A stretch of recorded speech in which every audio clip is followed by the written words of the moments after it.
It's a new year, and if you're like me, you're probably thinking about how to start off the new year in a healthy way.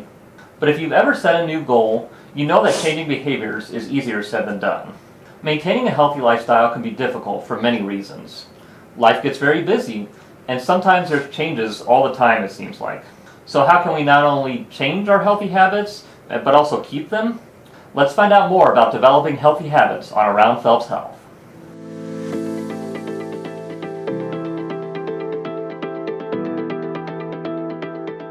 Hello everyone, I'm Paul Hackbarth, and with me today is Phelps Health Family Nurse Practitioner Abby Blanc. Welcome to the show. Thank you, thanks for having me. I'm really excited, a little nervous. Yeah, no, it's okay. So we're excited. It's your first time on our show, so we're really excited to have you on here. So we're just going to dive right into our topic today. So Abby, a lot of people have New Year's resolutions to get and stay healthy. So what are some examples of some healthy habits that we should strive for? So biggest one, diet, exercise, that is the hardest one I think ever. Yes. And most patients are probably like, I'm so sick of hearing this, but diet and exercise plays a huge role in health. Okay. Especially getting up and moving. Stop smoking, obviously, is a big one. Limiting your alcohol use. And a big one that I'm striving for with my patients is mental health. That is a huge one that I think, ever since COVID, mental health kind of went down the drain a little bit. And now we're seeing it more and more, and I feel like more people are being open to discussing that. So that's one thing that I'm really kind of pushing for this year, is hopefully to, improve mental health overall. Yeah, that's great. I think sometimes we get so focused on our physical health, we kind of neglect that. So, absolutely. Yeah. Absolutely. So, all right. So we talked about what a healthy habit is. Now let's talk about why developing healthy habits is so important. So why is that important? Well, number one, to protect yourself, from any comorbidities such as hypertension, diabetes, help reduce your risk of any type of cancers. So we do it for that aspect. Another one, we do it for weight loss. Weight loss is a big one, and I see that as a big thing. And then this next coming year is we are having a lot of people coming in for weight loss. So, finding ways to help reduce your weight there.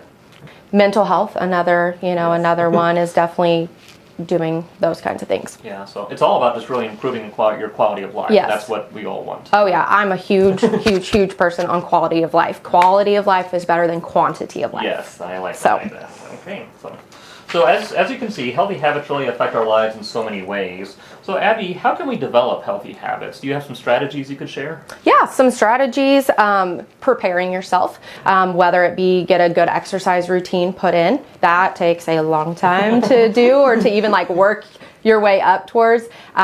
Setting certain diets that you're going to do, finding the healthiest ways to do so, and just preparing your mind, I think, a lot of the ways to prepare yourself so you're successful at it. Taking action. So that's another thing. You can put all these things into place, but you need to take action, because I think that is the hardest step, is taking action and making sure that you set realistic goals so you can achieve them. Yeah, I think the realistic goals is so important. Yeah, so not that I'm just going to stop drinking soda as of tomorrow. But, I know. So I can't do it. Yeah, so I can't do it. So I love how you broke that down. That reminds me of the book Atomic Habits by James Clear. I don't know if you've ever read that or not, but I would definitely recommend it. He really breaks down the process of habit forming, so that's a great read if you're that. So okay.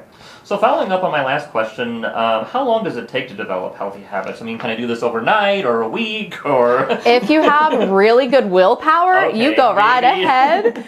But most of the time, one, you need to be realistic on what is going to be attainable for you, because you could say, oh, I'm going to, stop smoking in a week. It could take me 30 days or so. Typically, a lot of times we see, 60 days or so to kind of break a habit. Okay. It takes a lot of willpower, mind power to achieve those goals.